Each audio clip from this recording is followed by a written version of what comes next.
Je remercie Ginette et l'université pour cette invitation, ainsi que Christine, qui n'est pas présente aujourd'hui, mais qui, pour d'autres raisons.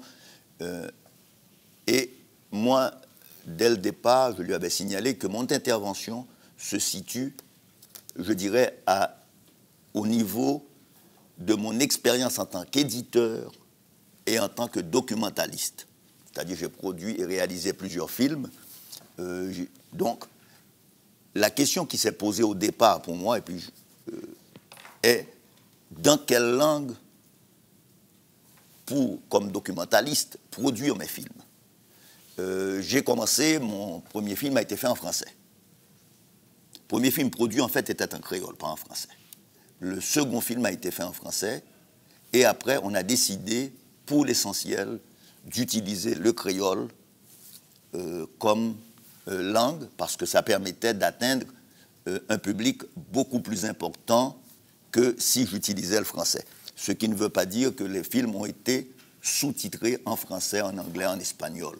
Bon, il se trouve que moi, dans ma vie, je suis dans une situation de multilingue, puisque j'ai fait toutes mes études en espagnol. Je suis un hispanisant au départ. Je viens d'un milieu qui était en fait francophone tout aussi bien que créolophone, donc j'ai appris les deux langues dès le départ. Je suis de la première génération où il y a eu l'enseignement de la littérature haïtienne, parce que sans cela, on n'aurait pas eu accès à cette littérature haïtienne. Je dois remercier aussi ce moment clé. Par contre, si on a appris le créole, c'était pour des raisons, je dirais, dans les années 60, pour des raisons pratiques. Dans le collège où j'ai étudié, qui était par ailleurs un collège classique, il y a eu l'arrivée de prêtres haïtiens, c'était des prêtres français qui nous enseignaient, il y a eu l'arrivée d'une dizaine de prêtres haïtiens, dont les frères Desjans, dont mon collègue a mentionné tout à l'heure le livre, Yves Desjans, et qui sont arrivés, qui nous ont dit, vous êtes des privilégiés. Vous êtes des privilégiés et vous devez, regardez, vous vivez à côté de quartiers qui sont des quartiers populaires. Donc, ils ont commencé, pour des raisons, à nous poser la question de l'alphabétisation. Ce n'était pas question de l'enseignement créole, c'était de l'alphabétisation. Donc, il y a toute une génération qui s'est intéressée à ces problèmes. En fait, tous ces prêtres vont se retrouver aussi en exil, dont certains même sont morts ici à Québec récemment, le père Jean-Claude, parce qu'effectivement, ils ont essayé d'apporter certains types de réponses à une situation politique. Alors, quand on aborde le problème, à mon avis, de l'aménagement des langues, il y a un vieux schéma, et je reviendrai sur cela, qui met tout le temps en opposition le français et le créole. Je pense que c'est un schéma qui répondait à une autre époque. Je crois qu'aujourd'hui, pour des raisons historiques, on vit dans une situation, et c'est la situation haïtienne, de multilinguisme, pour une raison très simple. C'est-à-dire, depuis 1958, avec l'arrivée, enfin 57, mais surtout à partir de 1958, il y a eu un exode massif de la population haïtienne à l'extérieur. Ce qui fait qu'aujourd'hui, dans ce qu'on a défini, un géographe haïtien de l'UQAM à l'époque avait défini comme le 10e département géographique, il se trouve que la population haïtienne de l'extérieur, près de 4 millions de personnes, se retrouve aux États-Unis pour l'essentiel. En République dominicaine, on parle de plus d'1 million. À Cuba, il y a une population d'origine haïtienne de près de 800 000 personnes, ce qui fait du créole la seconde langue après l'espagnol à Cuba. On a aujourd'hui une population qui émigre parce que la crise économique, la crise sociale et la crise politique continuent. Donc on a une population qui est en Amérique latine. Je vais vous donner des statistiques. Moi, j'ai étudié au Chili dans les années 60. Fin des années 60, nous étions une vingtaine, tout au plus. En 2006, suivant la direction d'Estrangeria, la direction des étrangers au Chili, il y avait 26 Haïtiens au Chili, en 2006. Ils sont plus de 100 000 aujourd'hui. Aujourd'hui, et ils sont au Brésil tout aussi bien. Donc, ça veut dire qu'on est dans une situation qui a changé radicalement. Ce qui fait que la population, par exemple, haïtienne de Cuba ou de République dominicaine, la seconde langue d'utilisation, c'est l'espagnol et non plus le français. Parce que c'est des populations paysannes, monolingues, créolophones qui ont émigré. C'est le cas aussi des boat people qui sont passés aux États-Unis, ou une grande partie de la population haïtienne aux États-Unis qui écrit. Alors, effectivement, aujourd'hui, quand vous regardez la littérature haïtienne, et ce sont des questions que je lance, vous remarquerez que si le français continue de prédominer dans les essais, romans, nouvelles écrites en Haïti, on trouve aussi une production en langue anglaise extrêmement importante. Et sur Haïti, à la fois par des Haïtiens, à la fois aussi dans les études qui se sont développées dans les universités américaines. Alors on se retrouve dans une situation, et aujourd'hui, de plus en plus, on trouve aussi une production en espagnol. Bon, c'est-à-dire l'éclatement de cette population, l'éclatement de la population haïtienne fait que le créole demeure la langue commune à l'ensemble de cette population. Il n'y en a pas d'autre. Ce que je veux dire, c'est que 1 million d'Haïtiens ou leurs descendants qui vivent à Cuba ou en République dominicaine, eh bien bon, où vous parlez l'espagnol, vous parlez créole, c'est-à-dire pour communiquer avec eux. Ce n'est pas en français ni en anglais que vous allez communiquer avec eux. Le problème se pose aussi tout aussi bien aux États-Unis, où de plus en plus, il y a beaucoup moins de gens qui publient. Et cela, ça a conditionné un peu mon choix personnel de dire on fait des films en créole et on les sous-titre. Bon, le français, d'une certaine façon, elle est certainement la langue officielle. Les documents de l'État sont écrits en français. Et il faut trouver une formule d'aménagement, c'est-à-dire comme certains pays l'ont fait, c'est-à-dire, je pense tout particulièrement aux Seychelles, où dans l'enseignement, on commence l'enseignement en créole, on passe à l'anglais et au français après. Bon, ça c'est d'autres questions que je ne débattrai pas. Bon, maintenant, comment s'est posée la question historiquement? Avant d'intervenir comme, je dirais, comme éditeur, je dirais comment s'est posée historiquement la question. Au moment de la colonie française, il y a une spécificité. Haïti, je dirais, est né de 3 drames. La conquête espagnole, cette conquête espagnole 1492, va impliquer une transformation radicale de l'espace de l'île, va impliquer une destruction massive. C'est le premier, ce n'est pas certainement un génocide volontaire, mais c'est le premier génocide, c'est-à-dire qu'en 1492, il y a, pour une estimation basse dans l'ensemble du territoire Haïti-République dominicaine d'aujourd'hui, 1 million de Taïnos qui sont les descendants de peuplement arawak qui vient de l'Orénoque, donc du Venezuela, qui a colonisé les îles pendant des millénaires et qui, pendant 1000 ans, s'était établi dans cette île. Or, il y a effondrement démographique, c'est-à-dire entre 1492 et 1550, il ne reste que 5000 Taïnos. Donc, ça veut dire un effondrement démographique. Et 1605, le gouverneur espagnol de cette colonie qui est devenue Espagnola, décide que la partie aujourd'hui occupée par Haïti, il fait ce qu'il appelle la dévastation. C'est-à-dire on doit, ne pouvant rivaliser avec la piraterie française, et ça je simplifie très vite, on fait évacuer toute la population. Donc on va passer. Et donc l'île devient, la partie qui va être occupée par Haïti est vide.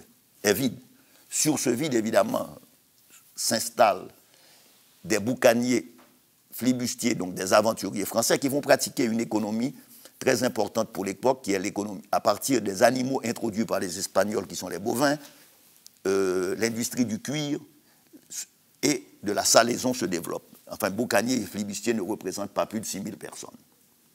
Et là va se poser une autre question, c'est la deuxième mondialisation. La première mondialisation a été d'incorporer Haïti dans ce circuit, et la langue qui est devenue dominante de l'espagnol, sur cette partie de l'île, s'installent des boucaniers. Et on ne peut pas parler de langue française à l'époque. Parce que ces boucaniers flibustiers, la langue française, même s'il y a l'édit de Viré-Cotterêts, les gens qui sont installés viennent de régions différentes de France et parlent donc des dialectes différents. Il s'agit de populations marginaux qui s'installent. Donc, il n'y a pas un appareil culturel qui impose une norme comme ça s'est passé en Espagne. La colonisation espagnole arrive avec un appareil culturel. Elle arrive aussi avec un instrument qui est la grammaire de Nebrija. La première grammaire d'une langue néo-latine, c'est la grammaire espagnole. Et d'ailleurs, Nebrija aurait dit à la reine Isabelle, je vous apporte l'instrument, le vrai instrument de la conquête qui est la grammaire. C'est-à-dire, c'est celle de l'imposition d'une langue. Les Espagnols vont s'installer partout en Amérique latine. Et peut-être, là, il y a toute une question en termes de processus de créolisation linguistique, une faible.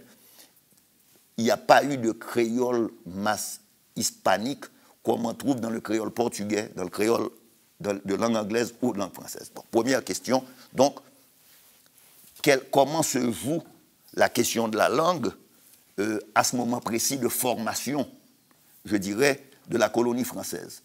Donc, on peut parler de coexistence de formes dialectales et possiblement, avec la présence d'esclaves africains, on peut parler de formation d'un pidgin ou qui deviendra un créole et qui se développe. Bon. Ce temps des flibustiers et des aventuriers, des boucaniers, comme on les appelle, prendra fin avec le traité de Ryswick. Le traité de Ryswick cède officiellement la partie précédemment espagnole, donc celle qui deviendra Haïti, à la France. Et donc, il y a un processus de colonisation. Se pose la question, de même qu'on a posé la question, qu'est-ce qu'il faudrait, est-ce qu'il fallait une nouvelle France, est-ce qu'il fallait, que deviendra cette colonie? Évidemment, il y a l'expérience du sucre. Il faut comprendre que la mondialisation va procéder. Le sucre est fondamental parce que le sucre, c'est le pétrole d'hier, c'est le pétrole d'aujourd'hui. Le sucre était le pétrole d'hier parce qu'il y a une transformation qui s'est faite. On est passé d'un sucre qui est utilisé dans la pharmacopée à un sucre qui est devenu, avec la confiserie, on passe aussi au règne des cafés. Donc il y a le sucre va être l'élément d'une transformation. Parce que de cette économie de la boucane et de la piraterie, on passe à une économie pré-industrielle, mais quasi-industrielle, de production du sucre. Et cela entraîne une transformation et du paysage, mais surtout une transformation démographique. Parce que le sucre repose sur une main-d'œuvre extrêmement importante. Il n'y en a pas d'autre. Et c'est déjà, on avait commencé la traite négrière. Tout le monde était impliqué dans la traite négrière. Donc, on va accélérer le processus de la traite négrière. Parce qu'il faut une main-d'œuvre énorme pour ces habitations sucrières. À côté du sucre, va s'ajouter quelques 25 ans, 30 ans plus tard, le café. Donc, Saint-Domingue devient la colonie la plus riche de la France et elle devient un énorme camp de concentration. Il faut emmener énormément de masse d'esclaves. Alors là, conséquence pour revenir à notre point de départ, c'est la question de la langue. À la fois, l'administration s'imposant impose le français donc comme langue dominante, mais à la fois, beaucoup de colons ne sont pas français. Ne sont pas français dans le sens, ne parlent pas français comme langue dominante. Les premiers colons, les seconds, oui, les premiers, non. Donc, il y a la question de la langue parlée. Et le créole s'est déjà installé comme la langue vernaculaire, comme la langue quotidienne, que ce soit entre blancs, parce qu'on a des textes écrits par des colons blancs en créole, que ce soit par la population, qui, elle, n'est pas de langue au départ, parce que la population haïtienne se renouvelle par la traite négrière. 47 000 par année. Ce qui fait que ces populations recrutées à la fois, qui posent des questions, enfin que je poserai aux linguistes, parce que ça pose des questions, par exemple, les gens qui viennent, il y a eu des thèses développées par une linguiste québécoise, Claire Lefebvre, sur la question de l'apport du fond. Le fond vient de la zone actuelle qui va du Togo au Dahomey. Le problème, c'est que statistiquement, la majorité de gens qui viennent dans l'île viennent aussi des zones congolaises. et majoritairement la population, au moment de l'indépendance, elle est d'origine plus congolaise que dahoméenne. Bon, question donc à résoudre. Ce que je veux dire, c'est qu'au moment de l'indépendance d'Haïti, qui est notre moment de rupture totale, la question qui va se poser, qui se pose au moment de la Révolution, quand les esclaves commencent à se soulever, dès 1791, quelle est la langue et quelles sont les langues qui sont là? Les témoignages d'historiens nous disent que, bon, dans certains cas, on a même quelques noms. C'est-à-dire quand, par exemple, Sontonax, qui est le commissaire français envoyé, demande à un chef africain, africain, parce que lui-même le dit, Makaya, dont le nom signifie feuille en Kikongo, il lui dit, mais vous devez, la République française vous offre la liberté. Il dit, je ne connais pas de république. Makaya répond. Il dit, je ne connais que 3 rois. Le roi de France qui est mon père, le roi d'Espagne qui est ma mère, et le roi du Congo qui est le chef de tous les nègres. Bon, au départ, donc, moi, derrière ces anecdotes, se pose donc la question, quelle est la langue utilisée? On se rend compte que le premier document officiel en créole, c'est l'administration française qui l'a produit. C'est la proclamation de Sontonax, proclamant la liberté générale des esclaves. C'est-à-dire proclamant la liberté générale, pour une fois, il y a un texte public, une proclamation, qui dit, nous, Sontonax, bon, commissaire de la République, on proclame que la liberté générale, qu'il n'y a plus d'esclaves. Donc, cette première proclamation en créole, là. On pose aussi la question, quelle est la langue de commandement au niveau de ce soulèvement général des esclaves, à côté des bandes d'esclaves qui se sont soulevées et qui peuvent être regroupées sur une base ethnique, c'est-à-dire, dans certains cas, nigérians, dahoméens ou Congo. On sait que les bandes Congo opèrent dans tout le pays, les bandes qui se soulèvent. À ce moment de la Révolution, c'est un processus majeur de transformation des rapports économiques, sociaux et politiques. Bon, la question donc, quelle est la langue, quelles sont les langues utilisées à ce moment-là? On a peu de détails sur toutes ces questions-là. On peut supposer, si on lit certains historiens haïtiens comme Madiou, qui sont des témoins de l'époque, que certaines bandes africaines utilisaient leur langue ou se regroupaient par groupe ethnique. Deuxième autre élément, c'est-à-dire si vous avez la formation d'une armée sur le modèle européen. Ce sont les armées de Toussaint Louverture. C'est l'armée de Toussaint Louverture. Or, comme aussi vous avez l'armée de Rigaud dans le sud, c'est-à-dire à partir de la Légion des libres de couleur. Quelles sont les langues utilisées?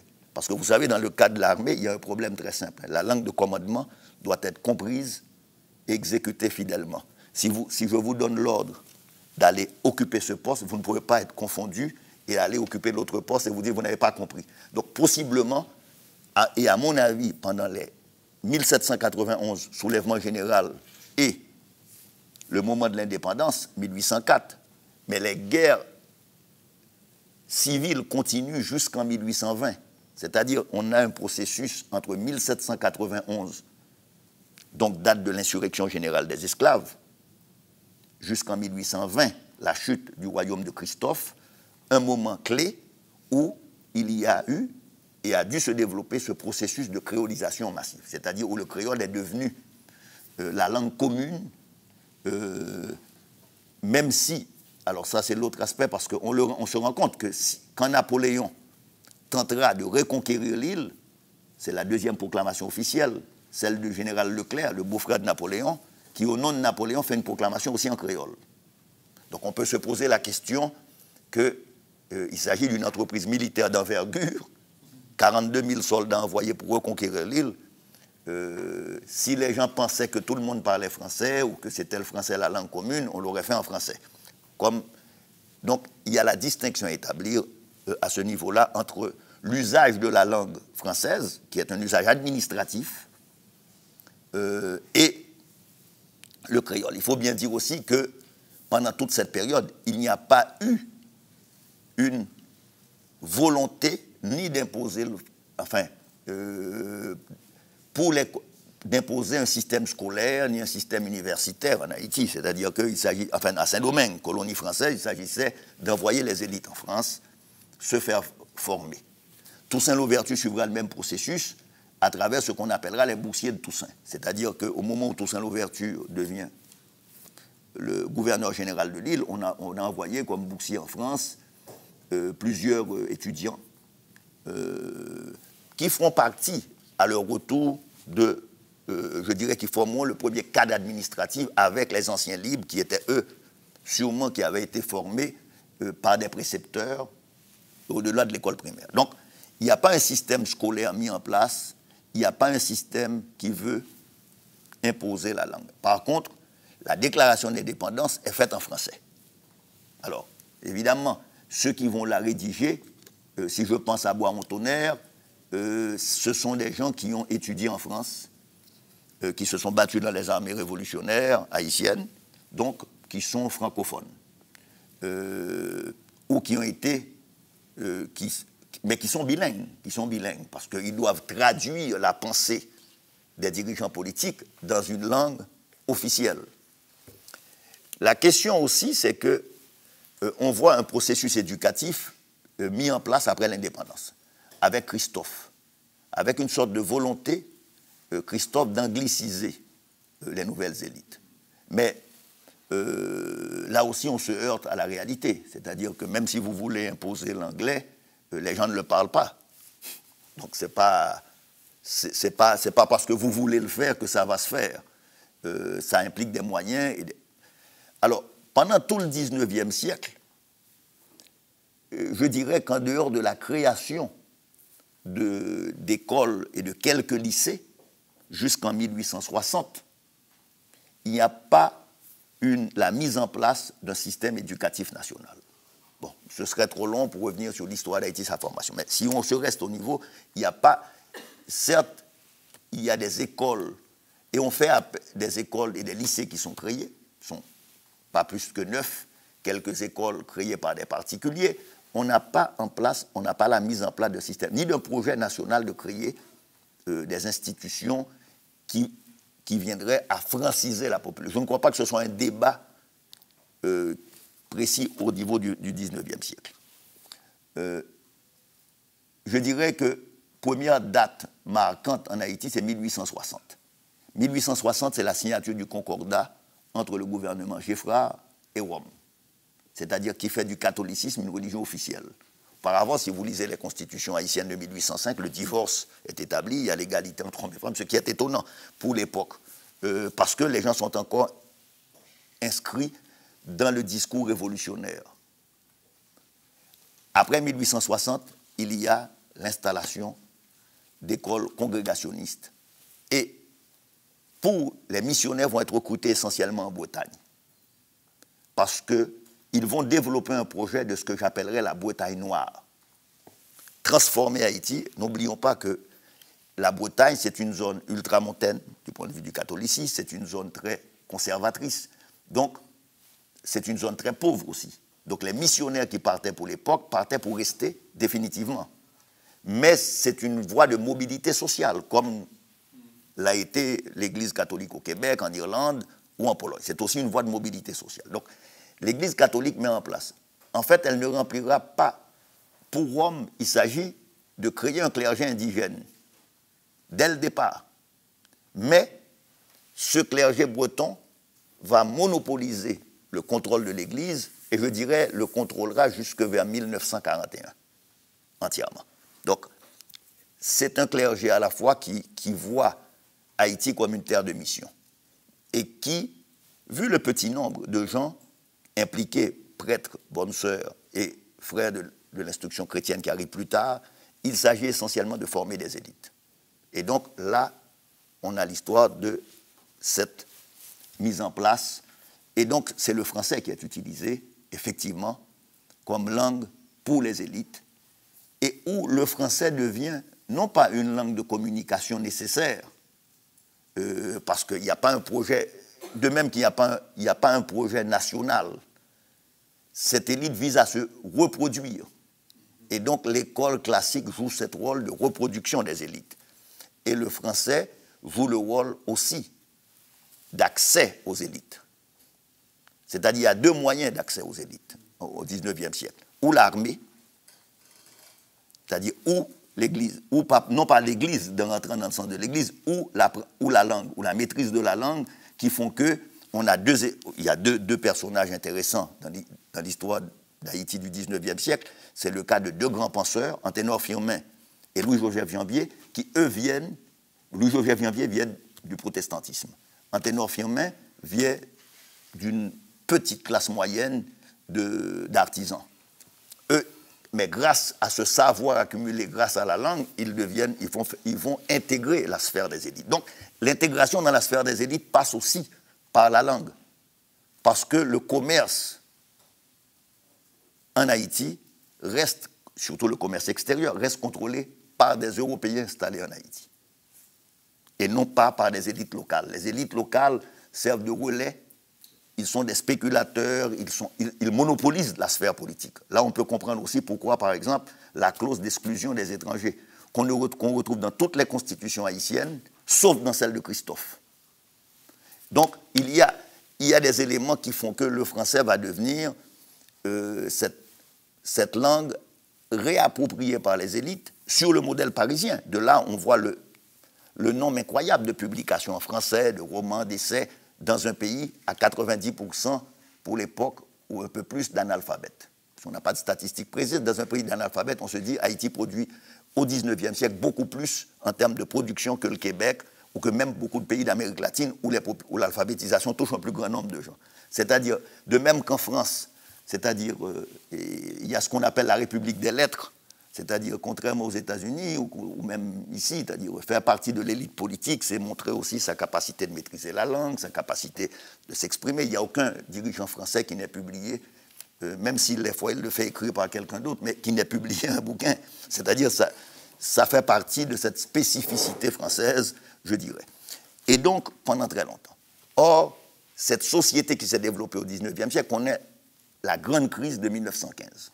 1915, c'est que les Américains vont s'installer en Haïti, à la fois pour des raisons stratégiques, il faut contrôler la route du canal de Panama, à la fois pour des raisons économiques, à la fois pour des raisons politiques, parce que l'instabilité politique haïtienne fait problème à l'époque. L'ennemi, c'est l'Allemand. Et donc, les Américains vont s'installer en Haïti. Mais les Américains viennent aussi avec un projet. Et il y a eu un débat autour de ces questions-là. C'est le projet que je pourrais qualifier de Tuskegee. Tuskegee, c'est le projet aux États-Unis au 19e siècle, après la libération des esclaves. C'est le projet développé par Booker T. Washington. Booker T. Washington s'opposera à un autre grand penseur américain du 19e siècle, noir américain, c'est deux noirs américains. C'est Dubois, puisque son père est haïtien, sa mère est américaine. Les deux posent la question autrement. Dubois, qui va fonder le NSCCP, pose la question de ce qu'il appelle le Talented 10, les 10% les plus talentueux. Qu'il faut que les universités, les lieux et le système soient ouverts à ces 10% de Noirs américains qui sont l'élite des Noirs américains. Booker T. Washington semblait avoir un processus beaucoup plus appuyé. Alors c'est un paradoxe que Dubois a été attaqué fortement par des libéraux blancs, par tout le monde, parce qu'il posait la question de l'intégration de cette façon. Alors que Booker T. Washington posait la question, qu'est-ce qu'il faut faire avec la grande masse d'esclaves libérés et qui n'avaient pas, parce que, comme vous le savez, pendant tout le temps de l'esclavage, l'accès à la lecture était puni des fois de mort. C'est-à-dire, donc, il fallait maintenir les Noirs dans une situation subalterne, etc., etc. Donc, Booker T. Washington s'est posé la question, en ouvrant ses écoles à Tuskegee et université, de former les Noirs en termes de métiers pratiques. Bon. Les Américains vont revenir avec cette thèse. Ils vont créer, par exemple, une institution d'Amiens et ils vont vouloir réaccaparer le système scolaire. Et là, il y aura une opposition, notamment présentée par un penseur libéral haïtien, Dantes Bellegarde, francophile, et l'Église catholique font front, parce que la question des Américains, c'est aussi celle qu'ils ont expérimentée aux Philippines. Comment faire disparaître le français et le remplacer par une langue plus pratique qui est l'anglais. Ils rencontrent aussi l'adhésion de certaines parties des élites haïtiennes, qui pose la question, ben bon, il faut liquider tout cela et s'américaniser. D'ailleurs, quand j'ai mentionné Bellegarde, c'est intéressant parce que Bellegarde a une longue correspondance avec Rumilly ici.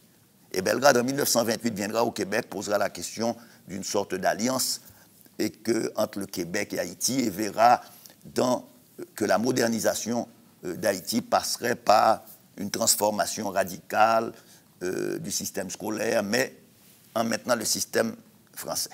Bon, alors, c'est la question donc pour les Américains, parce qu'ils ont occupé Haïti entre 1915 et 1934, une occupation militaire, c'est une occupation aussi qui va durer économiquement jusqu'en 1947 directement, quand Haïti finira par payer la dette. Donc la question de la langue, historiquement, se pose, mais aussi la question qu'un auteur comme Price Mars va poser. Est-ce que nous sommes des Africains transplantés? Est-ce que nous sommes des Français? Price Mars appellera cela le bovarisme. Le bovarisme, c'est le nom du roman de Flaubert, Madame Bovary. Est-ce que les Haïtiens ne se voient pas autrement de ce qu'ils sont? Donc, les questions se posent déjà à ce moment précis. Qu'est-ce qu'il faut faire? Les missions protestantes choisissent de faire leur enseignement en créole. Les missions catholiques, certes, certains prêtres à la campagne parlent créole français, mais la question reste encore à débattre. Il n'y a pas une polémique ni un débat autour de la langue à ce moment précis. Le débat va émerger essentiellement sous le gouvernement d'Élie Lescaut. Et c'est intéressant, les gens parlent de la réforme Bernard, mais en fait, c'est la réforme d'Artigue. D'Artigue fait partie des premiers types qui sont passés au Teachers College de l'Université Columbia, avec Maurice Leroy, avec d'autres sont envoyés aux États-Unis. C'est le moment où les Américains ont décidé, puisqu'ils occupaient le pays, de faciliter à travers une politique de bourse. Et nous sommes en pleine guerre mondiale. Nous sommes en pleine guerre mondiale, donc beaucoup de gens vont venir dans les universités américaines, puisque les élites haïtiennes ne peuvent plus aller en France. Certains viendront au Québec, mais la grande majorité va aux États-Unis. Et donc, d'ailleurs, en 1932, les Américains l'avaient tenté avec l'école de médecine, en disant que l'enseignement de la médecine qui venait de médecins formés en France et des hôpitaux de Paris doit changer, et nous ne leur reconnaissons plus le droit d'exercer. Et ils vont, ce qu'on a appelé la mission Rockefeller, on va envoyer des gens aux États-Unis pour se former, qui porteront un autre regard sur la médecine, donc qui passeront dans les universités noires américaines pour les renvoyer en Haïti. Alors moi, en 1941, donc, dans les années 40, plutôt vers 1944, se pose la question de l'usage du créole. D'Artigue vient avec la question, c'est le moment des premières réformes avec la réforme McConnell, qui pose la question de l'écriture du créole. Parce qu'auparavant, il y avait des textes écrits en créole, mais comme il n'y avait pas un orthographe fixé par l'État, les gens utilisaient ce qu'on peut appeler un orthographe étymologique. Donc, suivant le français, c'est des textes écrits par des élites. Il y a les textes de Georges Sylvain sur les fables de La Fontaine, ou encore le poème qui est devenu très célèbre de Oswald Durand, qui est mort en 1905, donc qui écrivait sur Choukoun. Donc, on a encore... le créole suit l'écriture un peu du français et ne joue qu'un rôle très restreint dans la diffusion. Mais le créole reste la langue dominante dans le pays, puisqu'il n'y a pas eu des processus d'alphabétisation. Ce que crée par contre en 1915 l'occupation américaine, parce que les Américains, qu'est-ce qui les intéresse? Ce n'était pas tellement investir en Haïti. Ils ont occupé massivement Haïti, il n'y avait pas de droits de l'homme, il n'y avait pas de problème, donc ils auraient pu investir. Pourquoi? Mais ils avaient besoin des Haïtiens, c'est une économie paysanne, d'avoir cette main-d'œuvre pour les plantations à Cuba et en République dominicaine.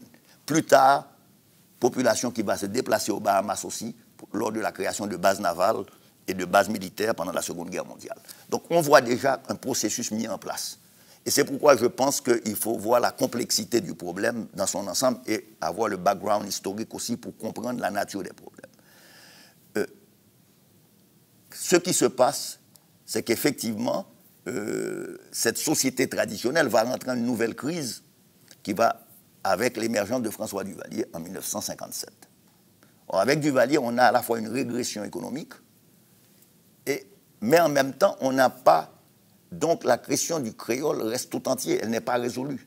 Il y a le départ massif d'enseignants formés et qui vont aller au Congo. Là aussi, c'est une autre histoire peu connue. 5 à 6 000 cadres de haut niveau iront au Congo dans les années 60, et dont la majorité des enseignants formés en Haïti. Bon. Et formés aussi à l'école normale supérieure. Là, je fais juste un coq à l'âne. Quand on a créé dans les années 40 l'école normale supérieure en Haïti pour former la vision que les gens avaient, c'est le modèle de l'école normale supérieure en France. Et l'idée était de créer sur 10 générations, sur 10 promotions, suffisamment de cadres haïtiens dans tous les niveaux pour produire une réflexion nationale sur Haïti.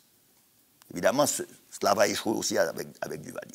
Alors, donc, à partir de Duvalier, se retrouvent pratiquement les débats politiques, techniques ou professionnels sont congelés.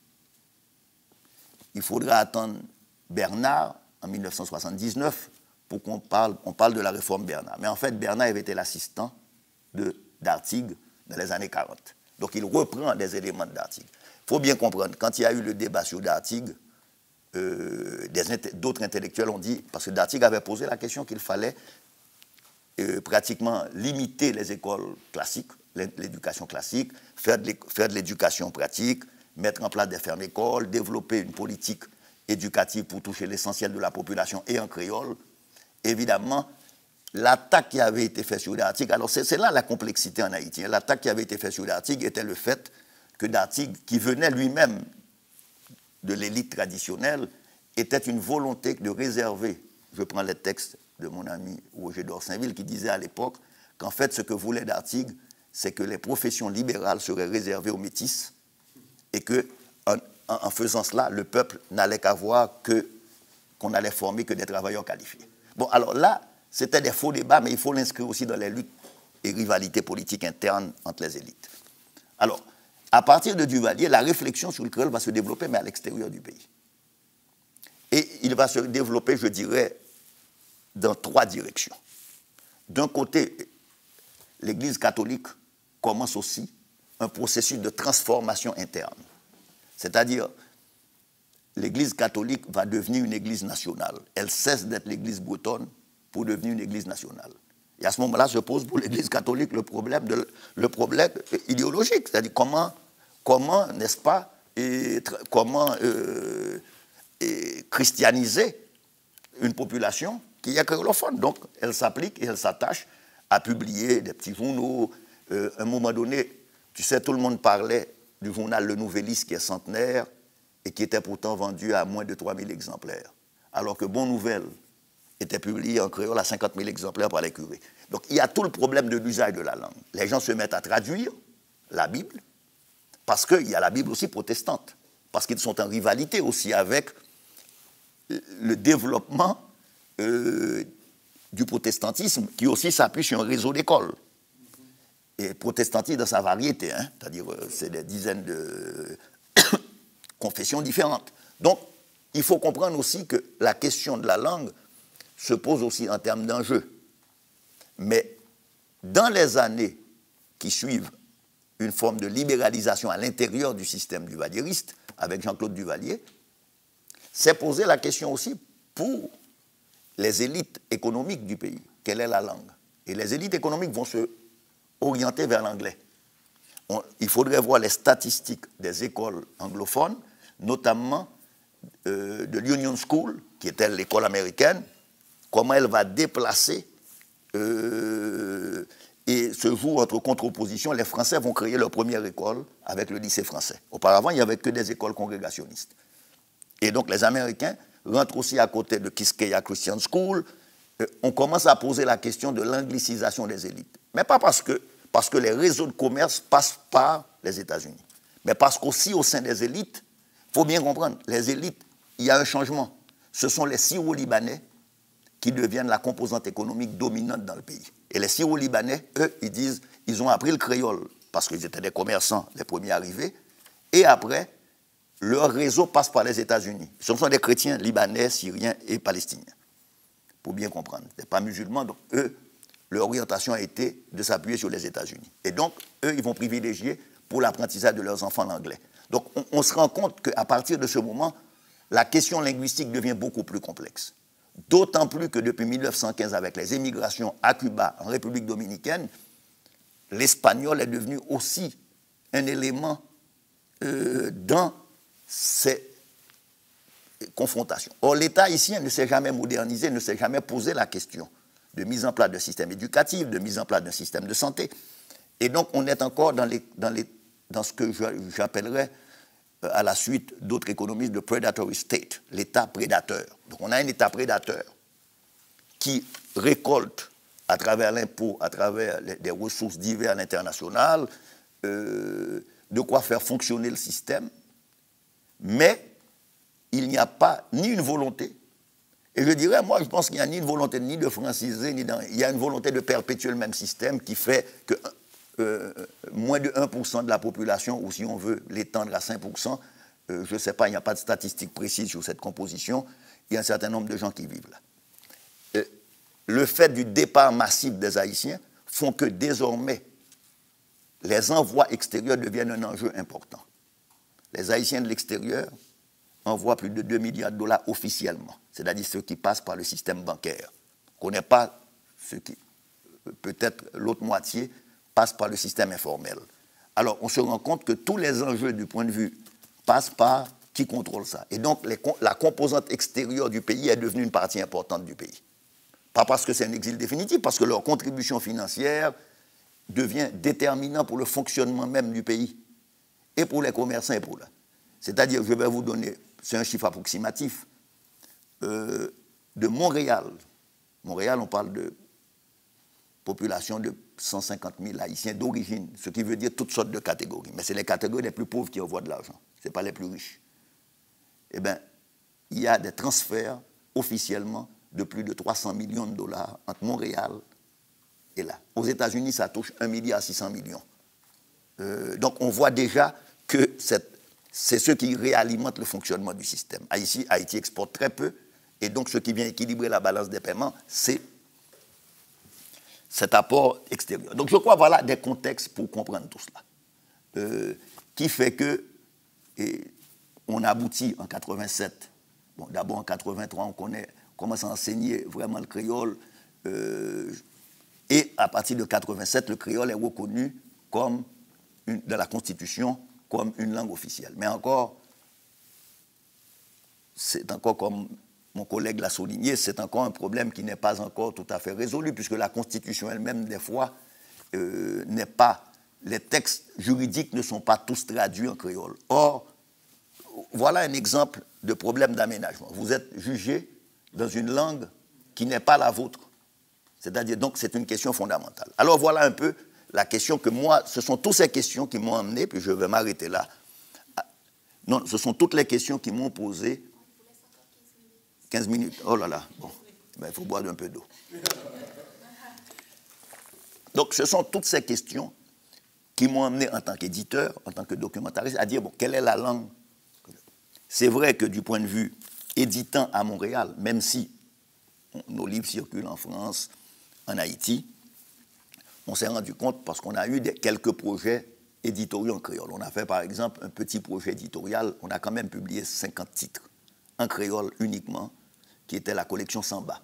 C'était une collection destinée à offrir des livres de lecture à des enfants d'une région du pays comme Test, l'Artibonite, en passant par des écoles, en distribuant les livres dans les écoles. Les livres étaient vendus à $1, ça veut dire que pratiquement moins de $2 canadiens pour l'époque. On a eu à faire aussi, à publier des textes de réflexion, c'est-à-dire sur la langue créole. Quand, bon, ça, je ne suis pas maître de cette question, puisqu'on dépend des auteurs qui nous envoient leurs textes. Donc, pour moi, il y a, et je trouve ça très sain, moi, je n'ai pas de problème sur la question des polémiques ou des débats. Je pense que la question de la langue, c'est une question trop sérieuse, et pour la laisser aux linguistes, et pour la laisser aux amateurs, parce qu'on a tout ça. Il y a toutes sortes de raisons, et puis vous avez toutes les positions. Mais je crois qu'il faut contextualiser les questions et qu'il faut soulever ces questions. Parce que pour l'instant, les questions restent sans réponse parce qu'il n'y a pas de volonté politique. C'est-à-dire, certes, on a créé une académie créole, c'est un pas. Certes, on utilise le créole, c'est un autre pas. Mais en fait, les vraies questions se posent au niveau de la mise en place de la formation des maîtres. Et ça suppose un système éducatif national. Ça suppose la mise en place, peut-être pour 25 ans ou 5 ans, je dirais presque d'une faculté ou d'une université dont la seule fonction serait de produire pendant 50 ans des enseignants jusqu'à ce qu'on puisse satisfaire cette demande. Parce qu'en même temps, l'urbanisation rend nécessaire la question de l'alphabétisation. En même temps, l'urbanisation rend nécessaire que les gens aient accès à l'écrit. Ne serait-ce que pour des raisons très simples. Je veux savoir qu'est-ce que je bois et que ça, ce n'est pas du vinaigre, c'est de l'eau. Ça, ce n'est pas un poison, c'est de l'eau. C'est-à-dire qu'en fait, on n'apprend pas aux gens on n'alphabétise pas les gens ou on ne leur apprend pas à enseigner parce que pour lire Shakespeare nécessairement ou pour lire Molière, d'abord, il y a une nécessité fondamentale en ville de fonctionnement. C'est-à-dire, les gens doivent avoir des papiers d'identité, les gens doivent comprendre ce qu'ils font, les gens doivent être jugés dans leur langue, les gens ne peuvent pas être jugés dans une autre langue. C'est-à-dire, quelle serait la place du français d'une certaine façon? Possiblement au niveau de langue internationale, c'est-à-dire d'utiliser par la chancellerie, et peut-être aussi la question va se poser. À mon avis, au primaire ou dans les CEP, ce sera moins grave. Parce qu'on peut produire le matériel, j'ai vu l'expérience qu'ils ont fait aux Seychelles, on peut produire le matériel pour l'enseignement au niveau du primaire ou du secondaire, ou des débuts du secondaire. Le problème se pose au niveau scientifique. C'est-à-dire comment enseigner la chimie, comment enseigner la physique, comment enseigner les mathématiques, et pas par rapport à ce que la langue a des problèmes, mais sans produire du matériel éducatif, mais aussi un matériel à côté de ce matériel éducatif. Comment produire des livres du maître, comment produire du matériel. Bon, c'est évident que ce sont des questions, à mon avis, qu'il faut aborder, qu'il faut poser. La question de l'enseignement de la langue, je pense que dans un pays globalement ou monolingue, c'est très difficile. Moi, j'ai fait l'expérience, même au niveau universitaire, de faire des cours uniquement en français. C'est-à-dire le passage au créole facilitait les gens dans leur apprentissage. Parce que, bon, les gens comprenaient un peu. Et il y a un collègue qui disait, mais non, c'est pas possible. Je lui dis, mais attends, on vient de faire 2 heures de discussion sur un thème historique en créole. Comment ce ne serait pas possible pour les autres de le comprendre? Bon, ça, je pense que c'est des faux problèmes. La question de l'enseignement des langues se pose dans chaque société aujourd'hui avec l'anglais. C'est-à-dire comment... alors, juste pour faire du coq à l'âne, j'ai un collègue suédois dont on produit... moi, j'ai fait un film sur l'histoire de la musique haïtienne. Il m'a fait en créole. Il a été sous-titré en anglais, il a été sous-titré en espagnol ou en français. Et puis, lui, il avait fait la biographie de ce musicien. Et je lui dis, mais tu sais, il faudrait peut-être qu'on allait l'inaugurer à Stockholm, il faudrait peut-être que tu me trouves un peu de fonds pour sous-titrer le film en suédois. Il m'a dit, mais Franck, ce n'est pas nécessaire. Il n'y a aucun Suédois qui a 60 ans qui ne parle pas anglais. Parce que l'enseignement de l'anglais se fait depuis le CEP. Mais ça, on est en face de la mise en place d'un système éducatif d'un pays qui a une petite langue et qui donc doit pouvoir utiliser. Mais les Suédois continuent de parler suédois. Donc la question n'est pas de faire des gens, des bilingues seulement. Je crois que la question va se poser comment aménager, quel est l'espace que le français doit avoir en Haïti. Que les gens continuent d'écrire dans les 2 langues. Moi, de toute façon, ça, on n'aura aucun contrôle sur ça. Et puis moi, je ne veux pas faire de discussion oiseuse autour de ce débat. Et que ça fasse partie d'un héritage. Oui, la question se pose toujours de la traduction. Une autre question, de la traduction. Comment traduire pour les rendre accessibles ce patrimoine, si on veut la rendre accessible à une grande quantité de gens? Comment faire pour... et la traduction ne se pose pas seulement pour le français, de français en créole, elle se pose aussi de l'anglais au créole. Je peux vous dire qu'il y a énormément de travaux. Moi-même, j'ai fait de la traduction de l'anglais pour un ouvrage qui s'appelle « Haïti, naissance d'une nation », qui est un livre fondamental pour comprendre l'histoire de la révolution haïtienne. Eh bien, c'est de façon artisanale. On peut traduire 4 livres, 5 livres, mais il faudrait la mise en place d'une véritable politique de traduction. La question se pose aussi comment situer Haïti dans le contexte de la Caraïbe. Là aussi, c'est le problème d'accessibilité. Pourquoi, par exemple, moi j'ai dit, mais pourquoi enseigner l'espagnol avec des textes? Moi j'ai appris l'espagnol avec un texte qui s'appelle Rio España, c'est-à-dire avec des textes écrits à l'époque de Franco. Par les curés, oui. Et puis c'est après que j'ai su ça, parce que on avait un texte qu'on disait « Cara al sol de nuestra juventud ». Puis après j'ai appris, tout le monde chantait ça, mais après j'ai appris que c'était l'hymne franquiste. Moi je ne savais pas.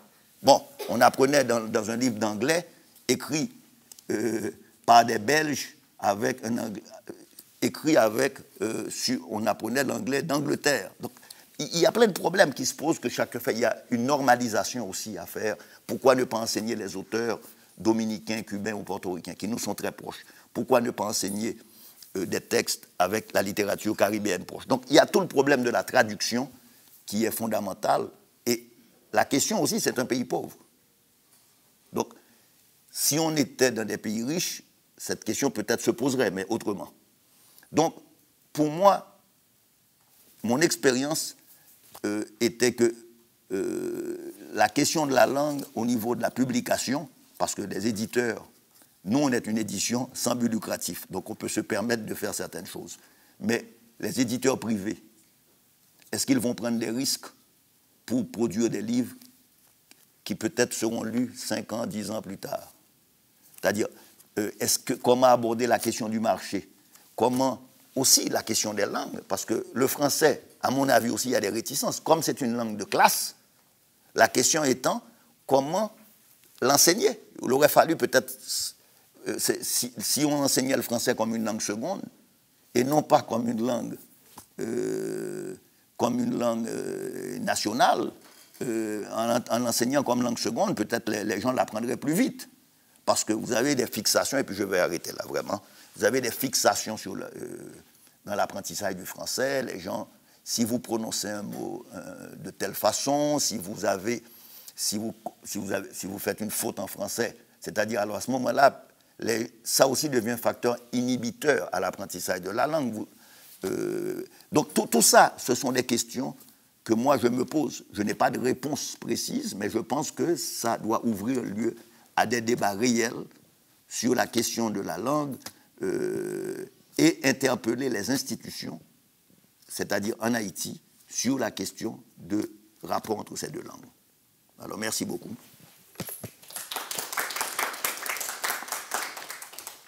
Merci beaucoup, c'était fort intéressant. J'imagine qu'il y a des questions. Est-ce qu'il y a quelqu'un qui veut poser des questions? Moi, j'en ai une. Ouais. Ça ne pas.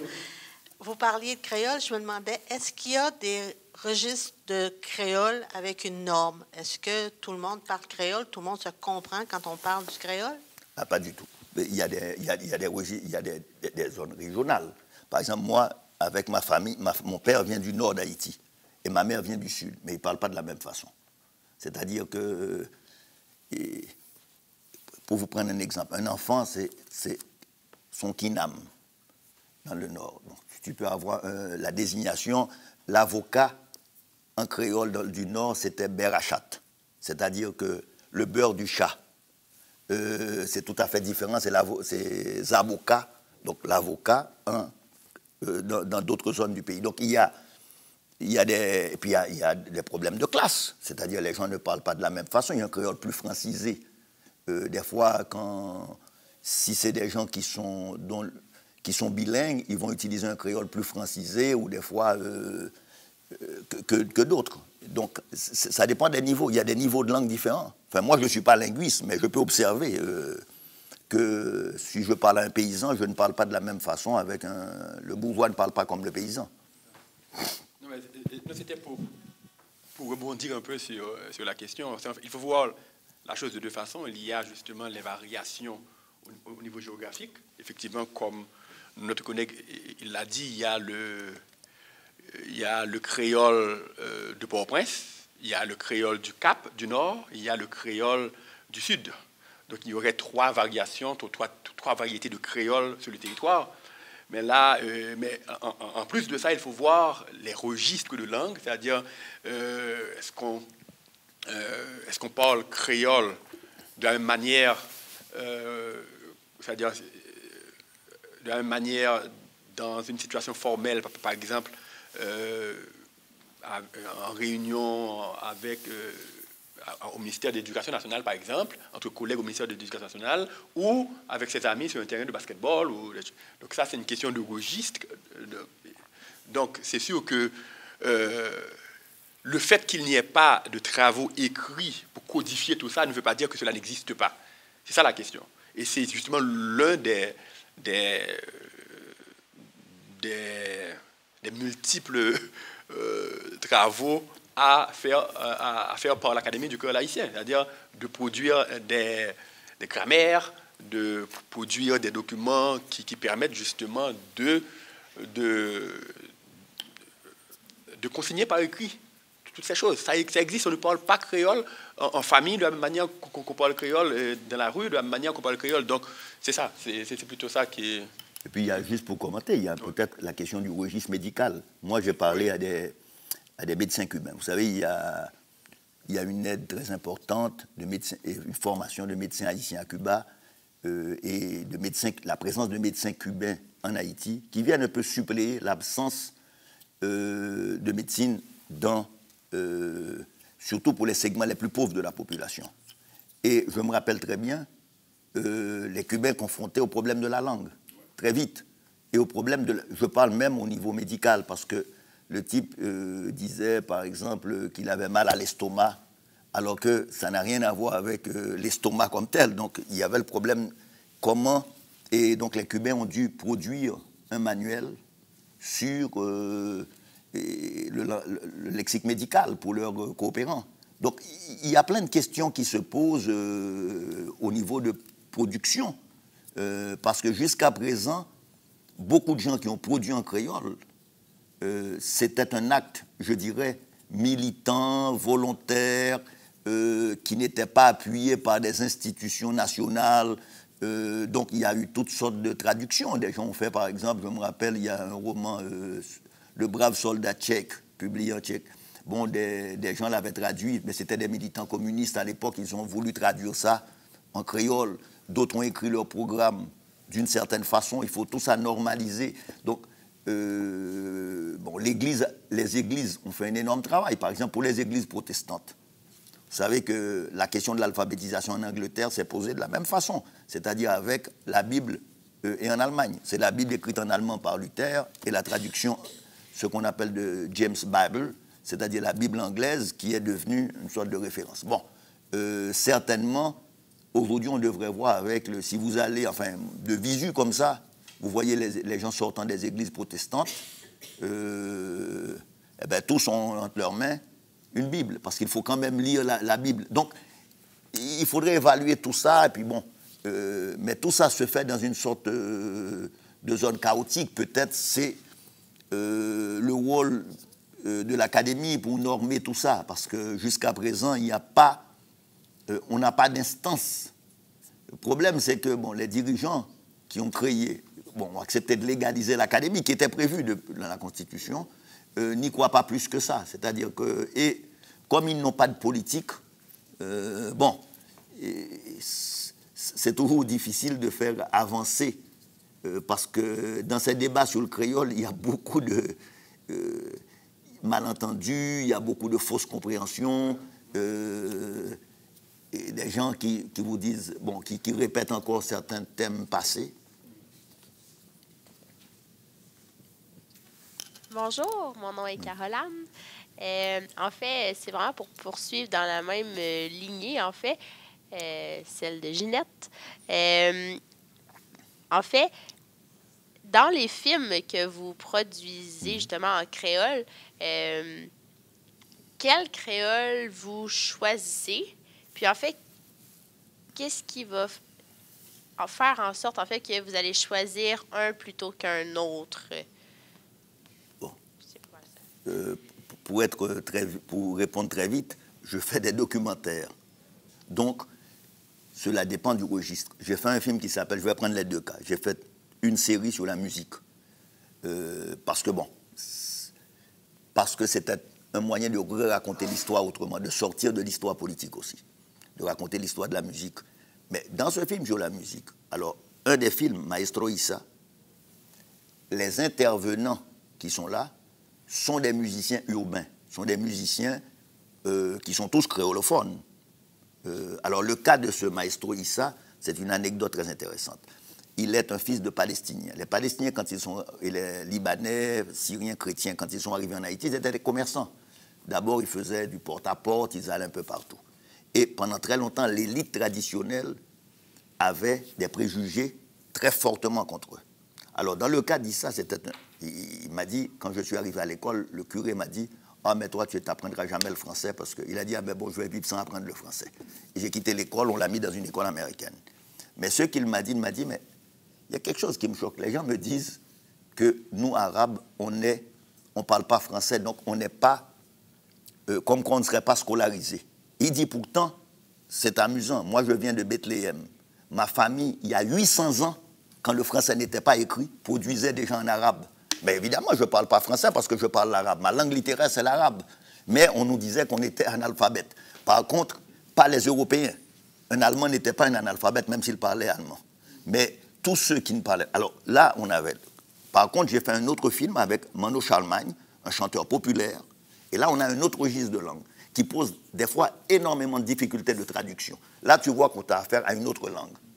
Parce qu'il y a des expressions très populaires. Et lui, il a été un chanteur populaire déterminant pendant toute la période des Duvalier. C'était la première chanson, c'était les premiers chanteurs contestataires, qui a fini d'ailleurs en exil, après il est retourné en Haïti, etc. Mais ça, c'est un autre registre de langue.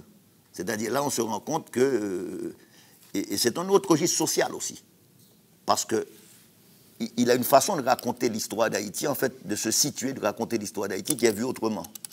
Il y a ses points de vue sur le mariage.